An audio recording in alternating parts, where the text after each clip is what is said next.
நீங்கள் பார்த்து கொண்டிருப்பது நாட்டுக்கோட்டை நகரத்தார் டிவி. கண்ணதாசன் அழகா சொன்னாரு, வாழ்க்கையில எது தெரியுமா பெருசு? ஒரு கணவனுக்கு சாப்பாடு போட்டுட்டு ஒரு மனைவி எதிர்த்தாப்புல உட்காந்து பார்க்கறது தான் வாழ்க்கையில மகிழ்ச்சி. அந்த மகிழ்ச்சிக்கு நிறைவான மகிழ்ச்சி எதுவும் இல்லை.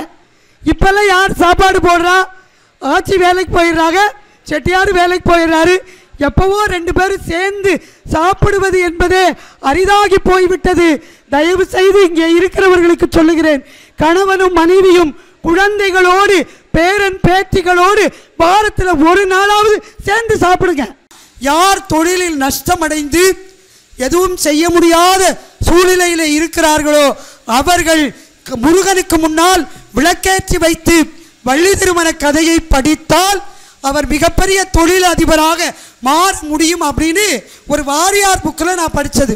கல்யாணம் ஆகலைன்னு கவலைப்படாதீங்க, திருப்போரூர் முருகன் சந்நிதியிலே திருமணம் நடத்தி வைக்கிறோம் என்று ஒரு வார்த்தை சொல்லுங்கள்.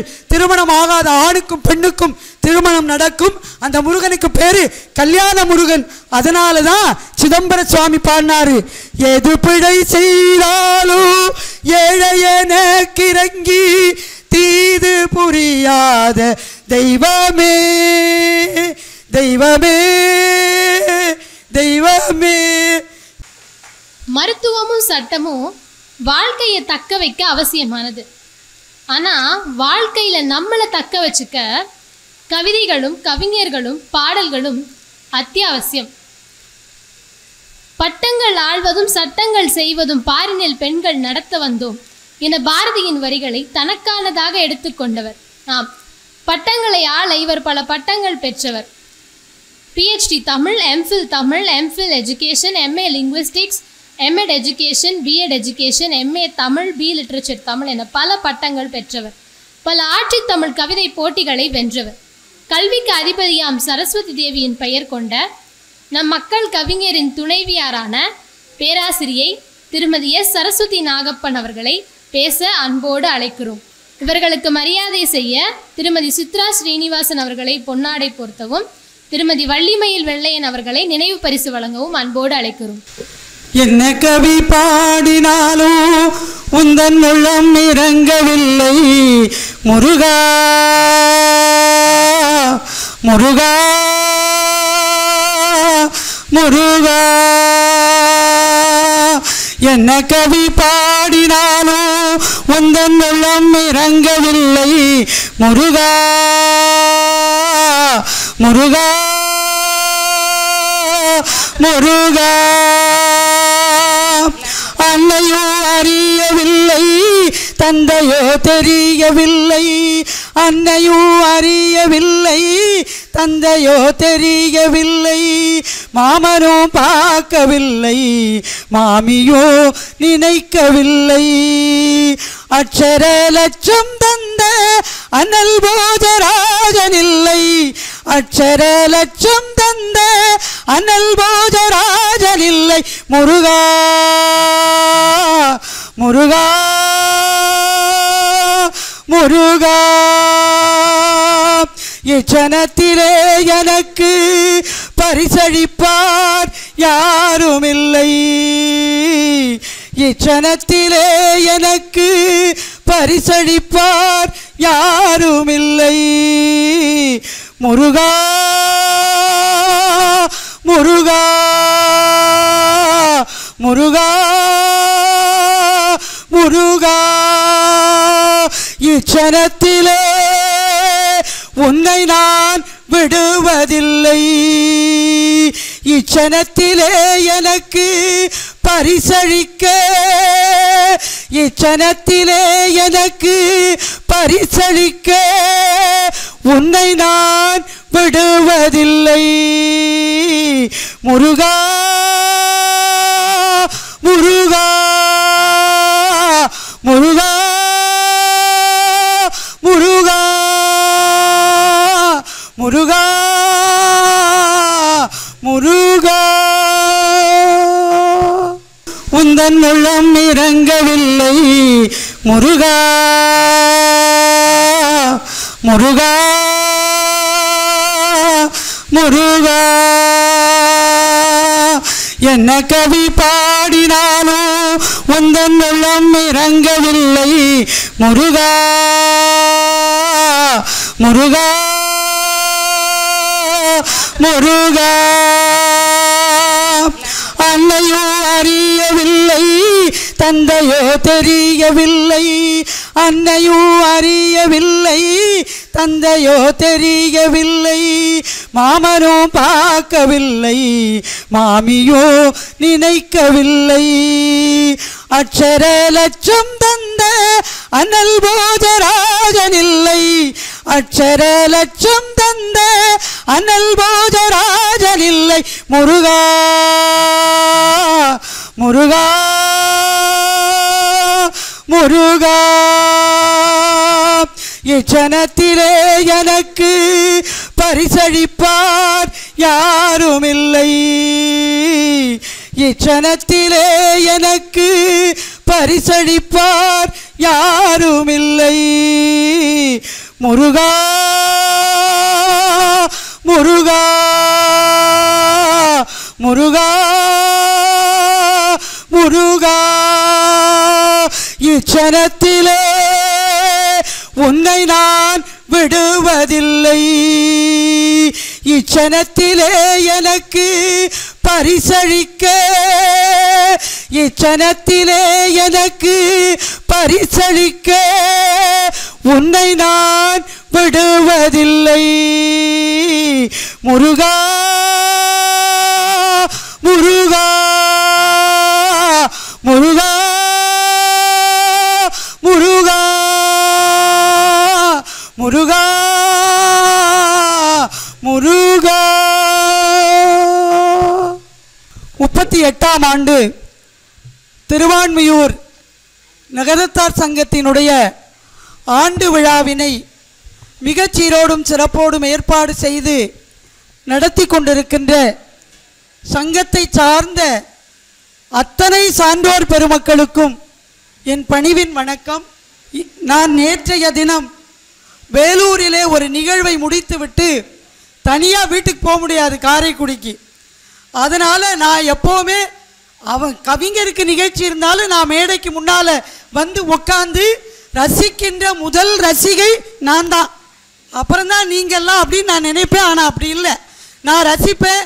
சில நேரங்களில் நீங்கள் இப்படி பேசியிருக்கலாம் அப்படி பேசியிருக்கலான்னு ஒரே துறையில் இருப்பதால் சொல்லக்கூடிய அந்த ஆற்றல் எனக்கு இருக்கிறது என்று நான் நினைத்து கொள்ளுவது உண்டு. அப்படி நான் வருவேன் எப்போவுமே. அதே மாதிரி குரல் உலகத்திலேயே முதல் இசைக்கருவி எது தெரியுமா? குரல் தான் முதல் இசைக்கருவி. அந்த குரல் இசைக்கருவிக்கு சொந்தக்காரர் இந்த நகரத்தார் சங்கத்தினுடைய தலைவராக இருந்து 38 ஆண்டு காலம் இதை வழிநடத்தி கொண்டிருக்கிற ஐயா ஜெயங்குண்டான் அவர்களை இந்த நேரத்தில் நான் வணங்க கடமைப்பட்டிருக்கிறேன். வயது ஆனாலும் அந்த வாலிபம் போகாது அப்படின்னு சொல்லுவாங்க. அப்படி அவர் வயதானாலும் வாலிபமாக இருந்து இந்த சங்கத்தை நடத்தி கொண்டிருக்கிறார்கள். அவரோடு துணையாக இருந்து இந்த சங்கத்தை நடத்தி கொண்டிருக்கிற அத்தனை பெரியோர்களுக்கும் என் பணிவான வணக்கம். இந்த சங்கத்துக்கு வந்ததுக்கு பிறகு ஒரு செய்தியை நான் கேள்விப்பட்டு ரொம்ப பெரிய மகிழ்ச்சி எனக்கு. என்னன்னா, தேர்தலே இல்லாமல் 38 ஆண்டு காலம் இந்த சங்கம் நடக்கிறது என்று சொன்னால் அத்தனை நகரத்தார் சங்கத்துக்கும் முன்மாதிரியாக முன்னோடியாக இருக்கக்கூடிய சங்கம் திருவான்மியூர் நகரத்தார் சங்கம். அதுக்கு என்ன காரணம் தெரியுமா? ஒன்று, திருவான்மியூரில் இருக்கிற மருந்தீஸ்வரர்.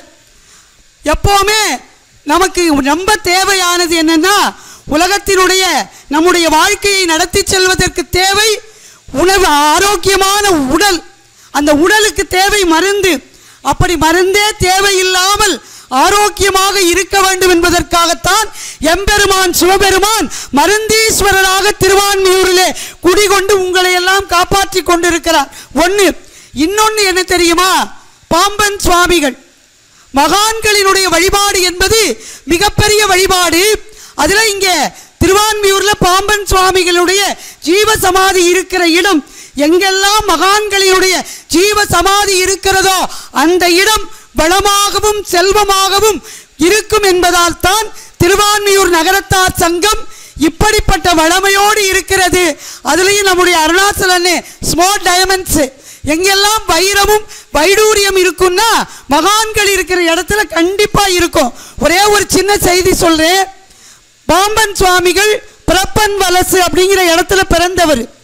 அவர் முருகனை பார்க்கணும் அப்படிங்கிறதுக்காக 6க்கு 6 குழி வெட்டி உள்ள உட்காந்துட்டாரு.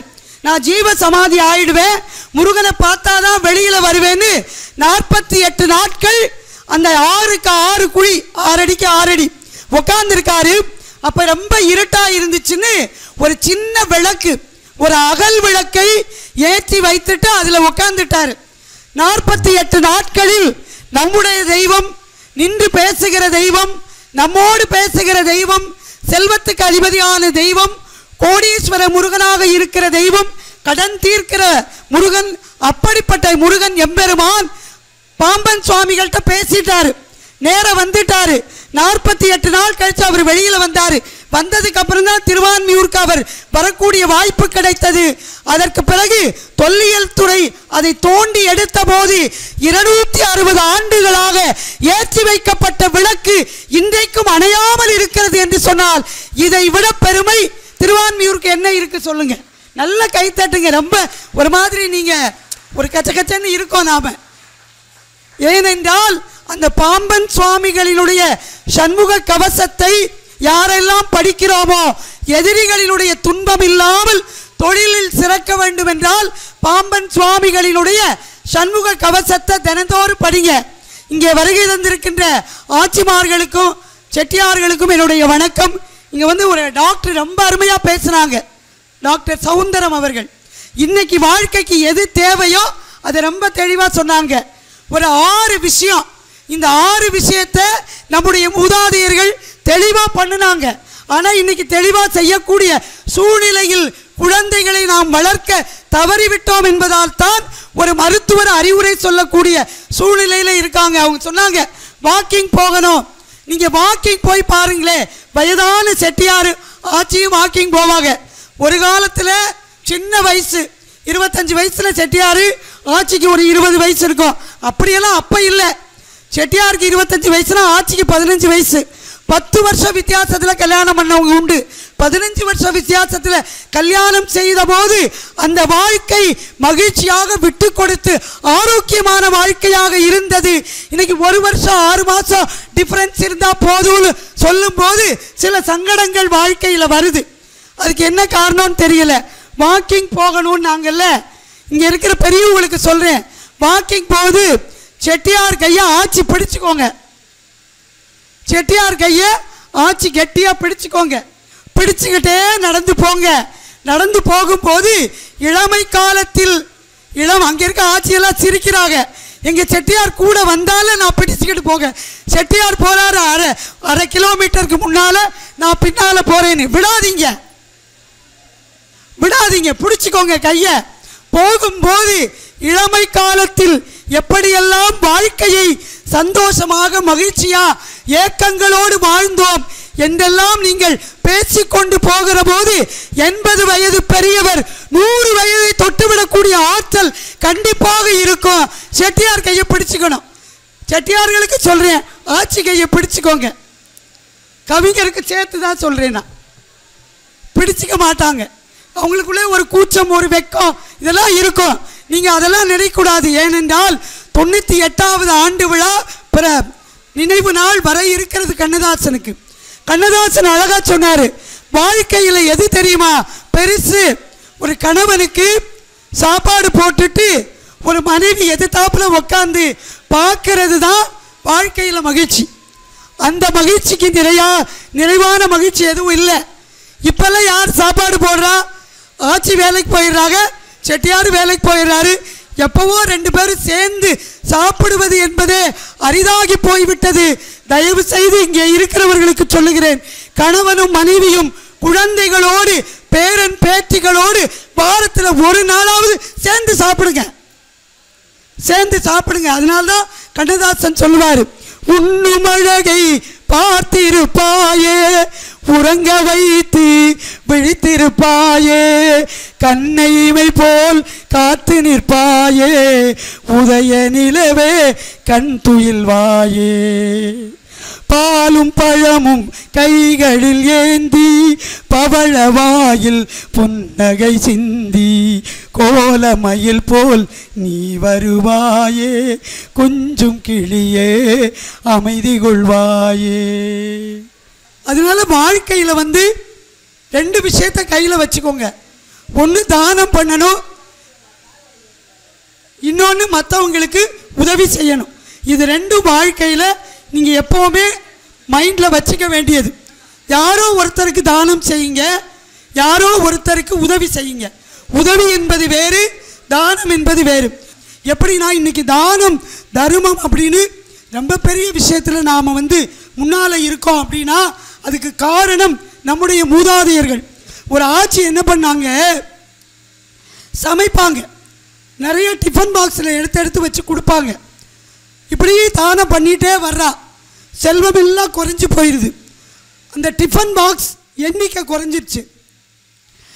பிள்ளைக்கு அம்மாவுக்கு மட்டும்தான் சாப்பாடு இருக்குது. அப்போ ஒரு நாள் என்ன பண்ணுறாங்கன்னா அவன் மட்டும் கொடுத்துட்டு மகனுக்கு வச்சுக்கிறான். மறுநாள் என்னாச்சுன்னா ஒரு டிஃபன் பாக்ஸ் ஆயிடுச்சு. அந்த டிஃபன் பாக்ஸை மகனுக்கு மட்டும் கொடுக்குறான். மூணாவது நாள் அந்த டிஃபன் பாக்ஸ் இல்லை. மகன் கேட்குறான், என்னம்மா இப்படி நம்முடைய வயிற்றுக்கு கூட இல்லாமல் நீ தர்மம் பண்ணுறிய தானம் பண்ணுறிய, ஏதாவது நியாயமானு.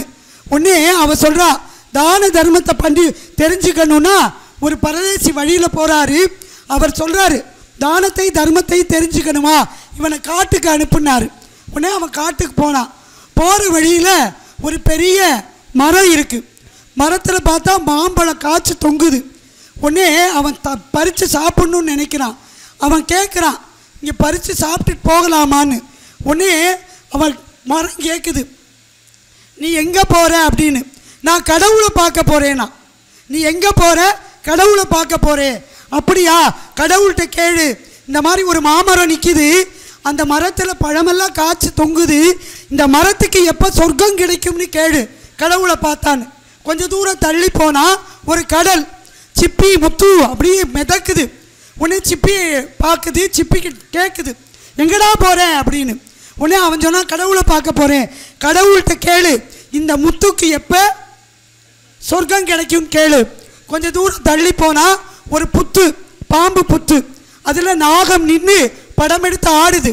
உடனே கேட்குறான், இந்த பக்கம் போனால் கடவுளை பார்க்கலாமான்னு. நீ எங்கே போகிற, கடவுளை பார்க்க. கடவுளை பார்க்க போறியா, அப்போ கேளு, இந்த நாகத்துக்கு எப்போ சொர்க்கம் கிடைக்கும்னு கேளு அப்படின்னோன்னு நடந்து போகிறான். எதிர்த்தாப்புல கடவுள் வர்றாரு. கடவுளை பார்த்த உடனே சொன்னால், இந்த நாகத்துக்கும் முத்துக்கும் மரத்துக்கும் எப்போ சொர்க்கம் கிடைக்கும்னு கேட்குறாங்க அப்படின்னு கேட்ட உடனே அவர் சொன்னார், இந்த நாகத்தை புத்துணர்த்து வெளியில் தூக்கி போட்டு அடித்து கொன்னினா அதனுடைய நாக்கில் அதனுடைய வாயில் நவரத்னம் இருக்குது, அதை எடுத்துக்கோனார். உடனே நாகம் இறந்துருச்சு, நவரத்னம் கிடைச்சிச்சு, கையில் எடுத்துக்கிட்டான்.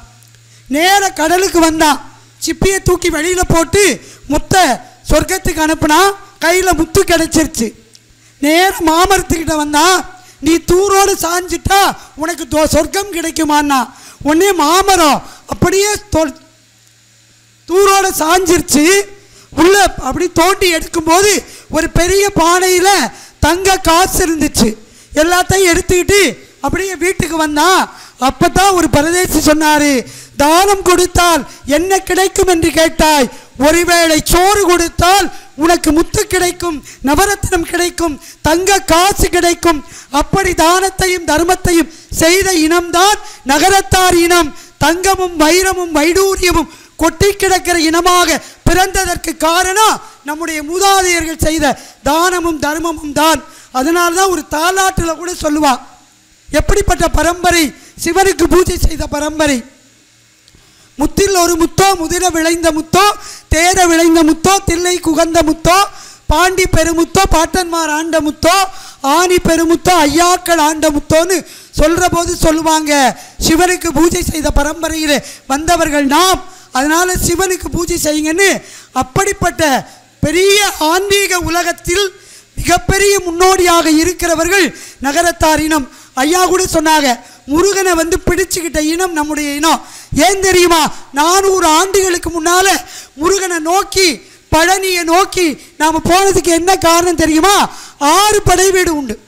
திருச்செந்தூர், திருப்பரங்குன்றம், பழமுதிர்ச்சோலை, திருத்தணி, சுவாமிமலை, பழனி. ஏன் நாம் இந்த 5 படை வீட்டுக்கும் போகலை? 3ஆவதாக இருக்கிற படை வீடு பழனிக்கு ஏன் தெரியுமா போனோம்? அந்த முருகன், பழனியில் இருக்கிற முருகன் கோடீஸ்வர முருகன் பேர். அந்த முருகனுக்கு பேர். அந்த பழனி தண்டாயுதபாணிக்கு என்ன ஊர் பேர் தெரியுமா? திரு ஆவினன்குடின்னு பேர். திரு ஆவினன்குடி. திரு ஆவினன்குடினா திருனா மகாலட்சுமி, திருனா மகாலட்சுமி, ரூனா ருத்ரன், ஆனா காமதேனு, இனன்னா சூரியன், கூனா அக்கினி, தீனா ருத்ரன், சுக்கிரன். இந்த 6 பேரும் ஒரே தலத்தில் இருக்கிற ஒரே இடம் பழனிமலை என்பதால் தான் 400 ஆண்டுகளுக்கு முன்னால பழனியை நோக்கி போனோம். 6 பேர் இருக்காங்க. யார் யாரு? மகாலட்சுமி, அக்கினி, சுக்கிரன், சூரியன், ருத்ரன். இந்த 6 பேரும் இருந்து அருளாட்சி செய்கிற இடம் திரு ஆவினன்குடி என்று சொல்லக்கூடிய பழனி மலை. அதனால்தான் காவடியை தூக்கிக்கிட்டு நாம நம்முடைய மூதாதையர்கள் ஒன்றும் தெரியாதவர்கள் அல்ல, எல்லாம் தெரிந்தவர்கள் என்பதால் தான் நமக்கு முன்னோடியாக இருந்து காவடியை தூக்கிட்டு பழனிக்கு போனாங்க. அதனால பழனி முருகனை யாரெல்லாம் கையில் பிடிச்சுக்கிறோமோ அவர்களுக்கெல்லாம் கோடிக்கணக்கிலே அள்ளி கொடுக்கக்கூடிய வள்ளல் தான் எம்பெருமான் முருகப்பெருமான். அதனால முருகனை கையில் கெட்டியா பிடிச்சிக்கங்க. அன்னை முத்துக்குமார் அண்ணே பேசும்போது ஒரு செய்தி சொன்னாங்க. நிறைய மனமுறிவுகள் வருதே, கணவன் மனைவி வாழ்க்கையில் பிரச்சனை வருதே, உடையில் மாற்றம் இல்லை, உடையிலெல்லாம் இன்னைக்கு மாற்றம் வந்துருச்சு, பழைய உடைகள் இல்லை அப்படின்னு அவங்க வருத்தப்பட்டது நிதர்சனமான உண்மையான வருத்தம்.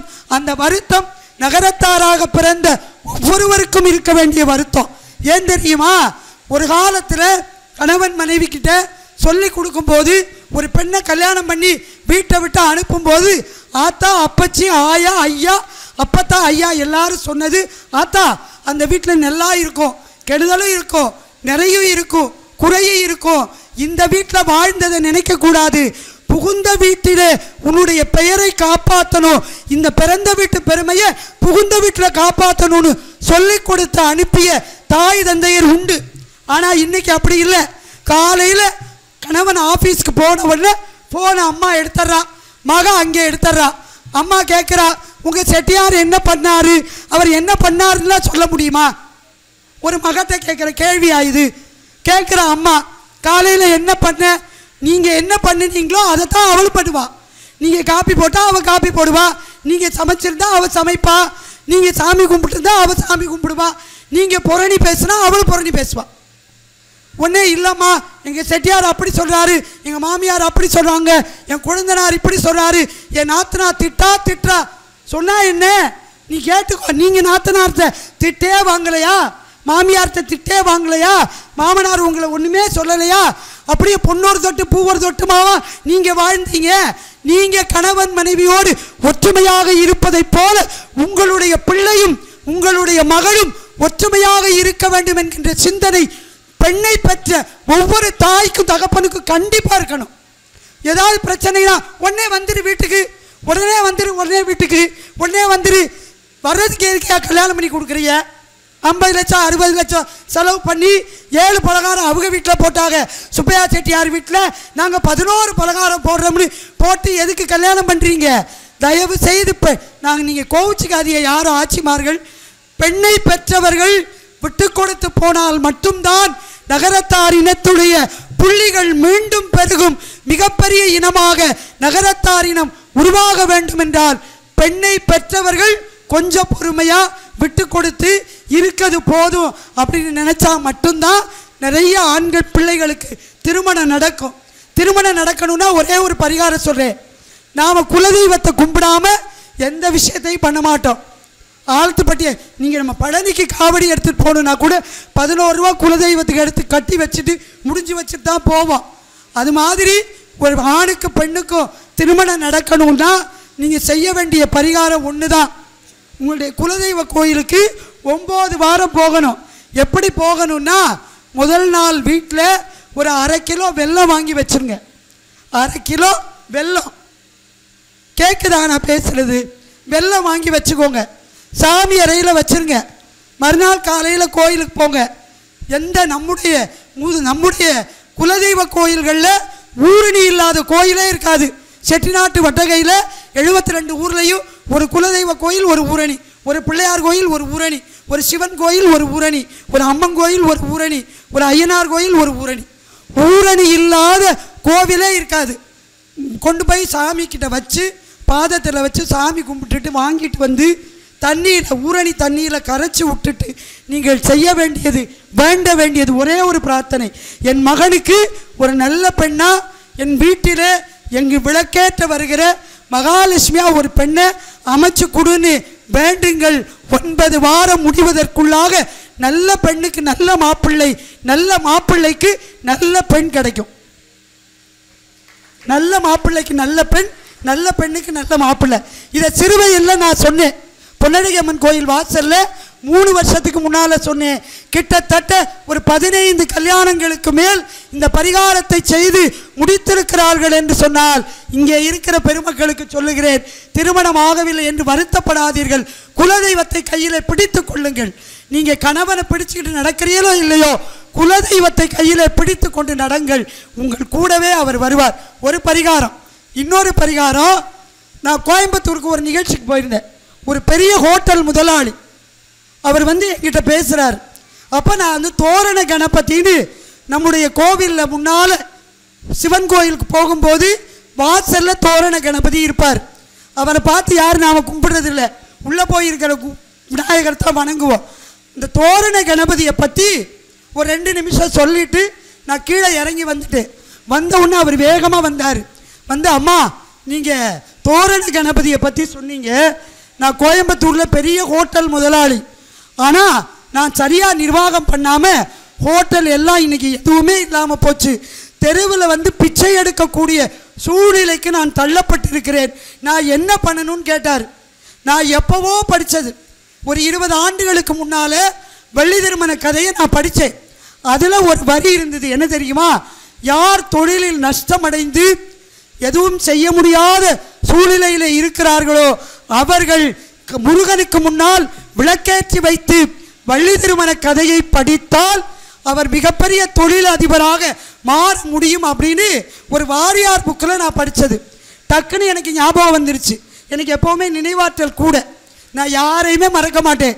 சத்தியமாக சொல்கிறேங்க, மருந்தீஸ்வரர் சத்தியமாக. காலையில் நான் என் கணவர்கிட்ட சொன்னேன், நாம் வர்றோன்னு அருணாச்சல அண்ணனுக்கு சொல்லாமல் விட்டுட்டோமே, ஒருவேளை சொல்லியிருந்தா அண்ணன் கூட நம்மளை கூட்டிகிட்டு வந்திருப்பாங்கன்னு காலையில் தான் சொன்னேன்.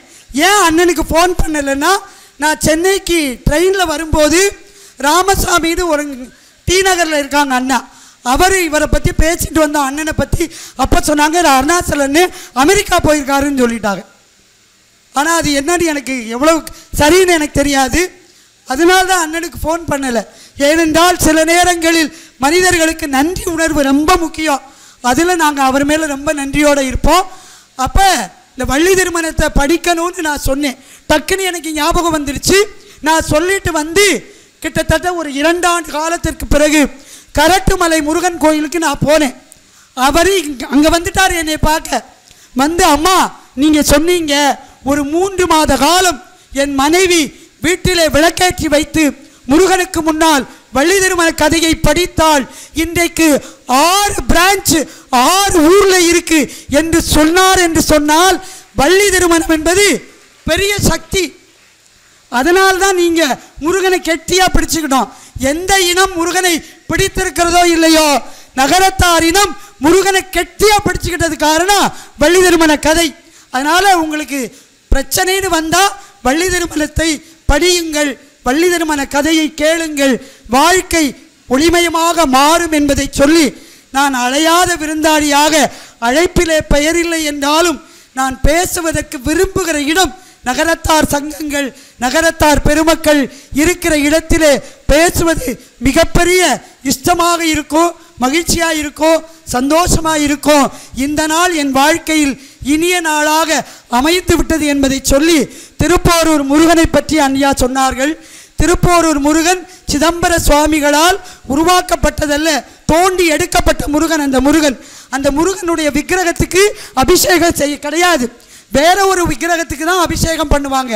கல்யாணம் ஆகலைன்னு கவலைப்படாதீங்க, திருப்போரூர் முருகன் சந்நிதியிலே திருமணம் நடத்தி வைக்கிறோம் என்று ஒரு வார்த்தை சொல்லுங்கள், திருமணம் ஆகாத ஆணுக்கும் பெண்ணுக்கும் திருமணம் நடக்கும். அந்த முருகனுக்கு பேரு கல்யாண முருகன். அதனால தான் சிதம்பர சுவாமி பாடினாரு, எது பிழை செய்தாலும் ஏழையன கிறங்கி தீது புரியாத தெய்வமே தெய்வமே தெய்வமே. ஏழையா இருந்தாலும் பணக்காரர்களாக இருந்தாலும் யார் முருகனையும் அம்பாளையும் கெட்டியாக பிடித்து கொள்கிறோமோ அவர்களிடம் நின்று பேசுகிற தெய்வம் எம்பெருமான் முருகன் என்பதை சொல்லி, இது ஆன்மீகமும் சமூக சேவையும் எல்லா நலன்களையும் தரக்கூடிய போட்டியில்லாத, தேர்வு இல்லாத, தேர்தல் இல்லாத ஒரு புது சங்கமாக இந்த சங்கம் இன்றைக்கு உருவாகி வந்திருக்கிறது என்று சொன்னால் 38 ஆண்டு காலம் நடத்துவது என்பது சாதாரணமல்ல. மிகப்பெரிய சாதனையாளர்களால் தான் இப்படிப்பட்ட சங்கத்தை நடத்த முடியும். அப்படிப்பட்ட சங்கத்தில் உறுப்பினர்களாக இருந்து இந்த சங்கத்தை வழிநடத்துகிற அத்தனை பெரியோர்களுக்கும் எனக்கு கொஞ்சம் நேரம் கொடுத்து பேச வாய்ப்பளித்த ஐயா ஜெயங்கொண்டான் உள்ளிட்ட அத்தனை பெரியவர்களுக்கும் என் பணிவு கலந்த வணக்கத்தையும் நன்றியையும் சொல்லி, அடுத்து சிரிப்பலையிலே நனைய இருக்கிற, சிரிப்பலையிலே மூழ்க இருக்கிற மக்கள் கவிஞர் ஐயா அரு நாகப்பனார் அவர்களையும் வணங்கி இந்த வாய்ப்புக்கு நன்றி கூறி விடைபெறுகிறேன். நன்றி, வணக்கம்.